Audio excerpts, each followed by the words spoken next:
a lot of the time when I was doing a lot of different films in Europe and doing Highlander there, we would have a production staff, and a lot of them came from the local community. And so in Europe, in some places in Europe, especially Eastern Europe, you don't want to say no. You basically want to say yes. So you say to them, "Oh, I want you to go and get me 10 cows to milk tomorrow." Whatever it is, it doesn't have to be that. And they'll go, okay. And I go, okay, great. You understand? Yeah, yeah, absolutely, absolutely. And then a week later, you say, oh, did you get me those 10 cows? And they're like, no, couldn't do it. I'm like, well, why didn't you tell me? Well, it was a little bit, because people don't want to seem like they cannot do it or cannot accomplish it, so they don't tell you, and then they don't tell you when they can accomplish it. So days or weeks go by, and they haven't done it, and maybe they just hope it's just going to disappear. So I think that's my biggest pet peeve. I would prefer somebody to say, I can't do that. And I go, okay, that's fine. I have no problem with that. Let's move on. We're working on something right now to create a special effect, for instance, in my in a Texas video, which is almost cut together, by the way, guys.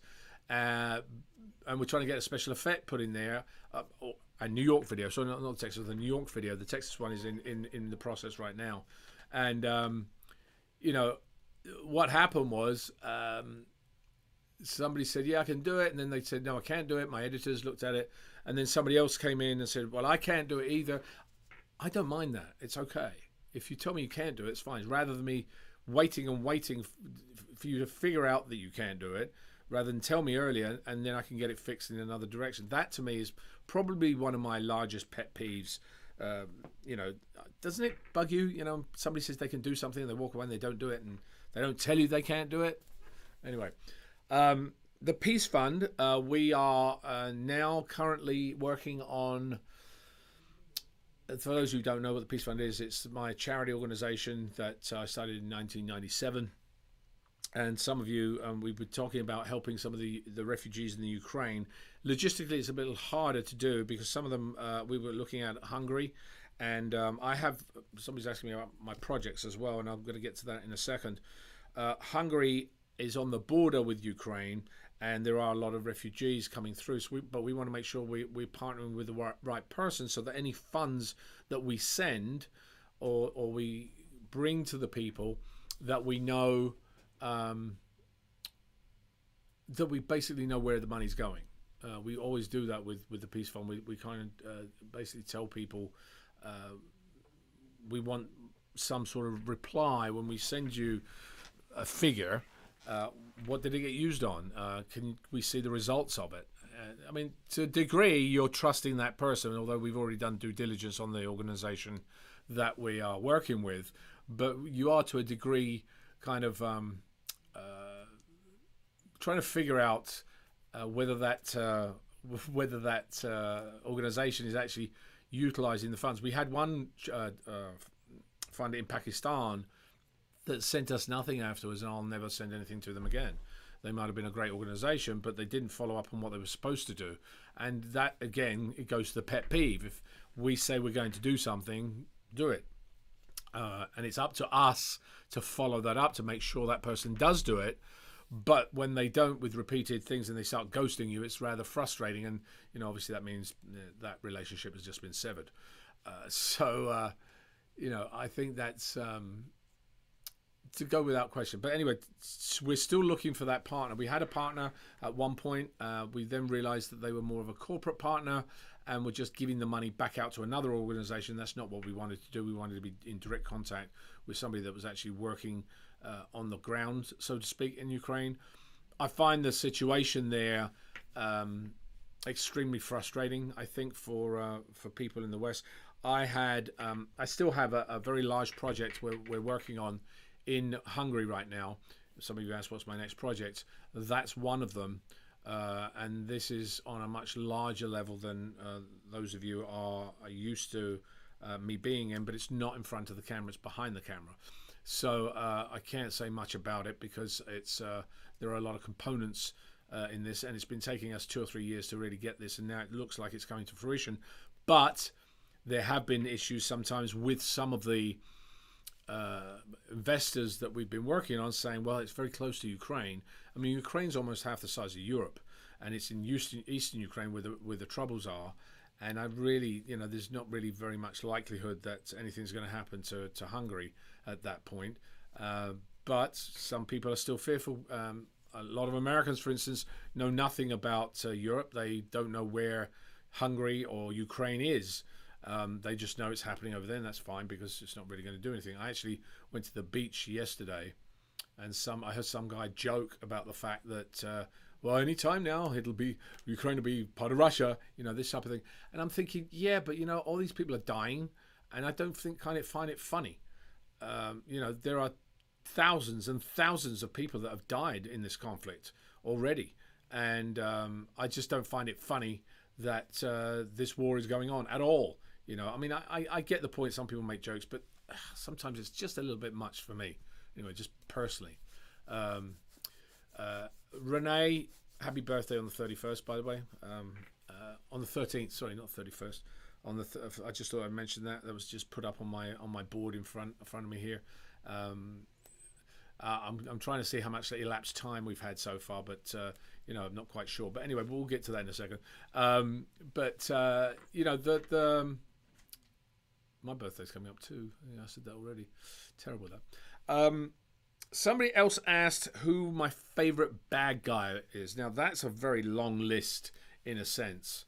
I want to ask you a question. Why is it that it's always English guys that play the bad guy? Is it because of the accent makes them seem more sinister? It was the same thing as when we were doing Highlander. The one episode we were doing, which was... I can't remember what the name of the episode was, but it was a German. It was shot in Paris. I remember we shot it in Paris, and the person was this very slight guy who was playing a very nasty Nazi. And when I first met him, I looked at him and I said, "This guy looks very non-assuming. He doesn't really look very threatening at all." When he started acting, it was like, whoa, you can really tell this guy's not a very nice person. Let's put it like that. So to really, and he was English, of course. He was able to turn it on and turn it off, if you like. The bad guys I've liked on screen, it's tough. Bad guys in Highlander, obviously there was Callus, who was a good bad guy. And you had Peter Horton, who was a great one. I also like Roland Gift's character. And again, what is bad? Is it a bad character, or is it somebody that is really bad? I mean, because that person doesn't see themselves as bad; they're just dealing with something that they think is the right path that they should be on. And so, my favourite bad guy, again, in the movies, I'm guessing is that part of the conversation. I'm trying to think of another bad guy that I really like, because some of the Marvel movies to me tend to be a little bit overstated. There's a lot of effects, there's a lot of stuff that I just don't believe, and so therefore the bad guys, and I think a lot of the time bad guys are very understated. I really like Die Hard. What was his name? He's actually died. He played the some of you might be able to remember who this is. English actor, fantastic actor, played a great bad guy. I loved him. He was awesome. He was in I can't remember his character name, but he played it like just like this. He was really good, and I always liked him as a bad guy character. He was very. And he played a lot of other characters. I can't remember what his name is, but you guys know who he is. Look it up on that film. That was an interesting movie, actually, Die Hard, because it was to cast Bruce in that role. He'd come from Moonlighting, and it was like this character was supposed to be a hardened cop, and it really changed his career in what he was doing, because Bruce Willis was identified with Moonlighting, and so this happy, funny, happy-go-lucky guy, and yet this guy was supposed to be a hardened, police cop, and but it worked because he got into that, but he brought a little bit of humor to it as well, And obviously Die Hard, you know, if you look at all the behind the scenes comments on Die Hard, it was almost not made to a degree, but it was so successful when it did. And I think that happens to a lot of pictures. The Hill Street Blues, those of you who remember Hill Street Blues back in the 70s, was almost cancelled first season. Highlander was almost cancelled for first season. Many shows go through their rocky period, and suddenly it's either somebody coming in, a producer, a show writer, an actor that comes in and changes it around because it changes the direction of that show. So Bruce Willis in that changed the direction of what that film was supposed to be, and they shot it on a fairly, not very large budget, but you look at the behind the scenes stories on those, they were very they were rushing from one to the next. Let me get to my next question. Scotland this summer. Not going to make it to Scotland this summer, unfortunately. We're trying to make it because of what I mentioned before. The two events we have in Ireland and England will be a good test for us to see whether or not that format works, which we could expand. And what we're trying to do is expand that for Scotland. And we want to spend not just 2 days in Scotland. We'd like to have a week in Scotland to really sort of see, to get you guys to go and visit and see what it is. I'd like to do Glenfinnan. I'd like to do, you know, some of the famous spots that are either spoken about, or some of the castles that are renowned for Scotland. There are some that I've seen that are just stunning. And to either stay at them or visit them and do a sword play in front of it would be very, how can I put it, very enlightening, really. Very, I think a lot of fun to do. But I'd like to have other things to go with it. You know, can you ride a Highland cow? I don't think you could, really, because those things have massive horns and they're very furry, but they're large animals. You know, so that was kind of what we're planning on. But this year, to do it in this year, did make sense because the planning stages for this was so short because of the pandemic. We're really catching up still.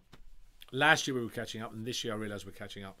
We're hopefully going to be announcing our next European tour by the fall this year. So we have plenty of time to really prepare it and get you guys to prepare it so you can go and spend maybe a week or 2 weeks in Europe, so that you can plan for that and make sure you plan early, because the prices of airline tickets are huge at the moment. You've got to really search for them, and sometimes, here's a tip for you. When you do go and search for an airline ticket, don't search for it on a Saturday or a Sunday or Monday. Usually the searches change. You could have a ticket one day that's $1,000 and the next day it's only $700. It happens a lot with the algorithms. I don't know how they structure it, but it does change in that respect. The other thing I would suggest, if you do travel anywhere, travel on a Wednesday or Thursday. It's the cheapest day of the week. If you look at the prices whenever, you'll look at the middle of the week is always the cheapest day. The most expensive, of course, is either a Saturday or a Sunday, because people are always trying to get back home to their spot, and so they jack the prices up. But even now with the fuel, those prices might rise even more. I mean, we're talking about prices of gas right now. The price of gas in the East Coast coming from Pittsburgh was about $4.50, $4.20, $4.30, $4.40, something of that nature. In Los Angeles, I've seen it here at $6.60, and they believe, but in Los Angeles, it's going to go up to about $8 or $9 by the end of the year. So if that's going to be in the gas prices for cars, imagine what the fuel for airlines is going to be. It's going to be probably a little bit more.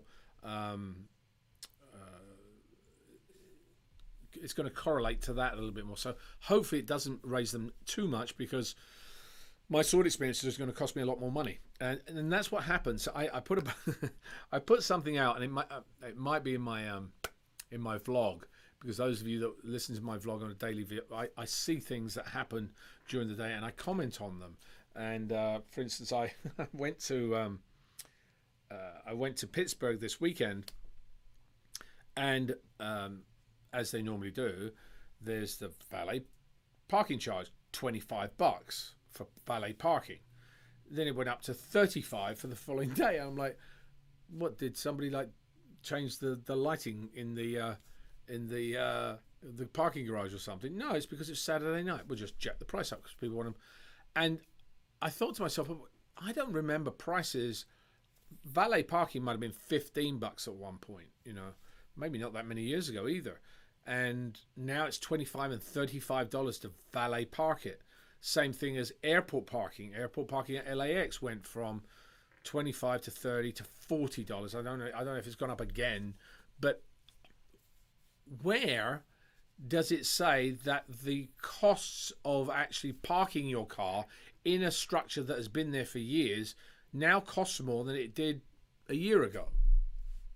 Unless it's something to offset salaries. But even then, I mean, if you amortize 300 cars over somebody's salary, you're talking about maybe a dollar or so more that you're paying. So I don't really think jacking it up that much. But I think that happens along the way. So going back to the gas prices, the minute gas goes up, then car rentals go up. The minute car rentals go up, somebody else charges somebody else's salary goes up, and it on and on and on and on. Inflation is getting higher in the United States. It is the same around in England. England, I believe, has the highest amount of inflation in many, many years, as well as the fact that the pound has gone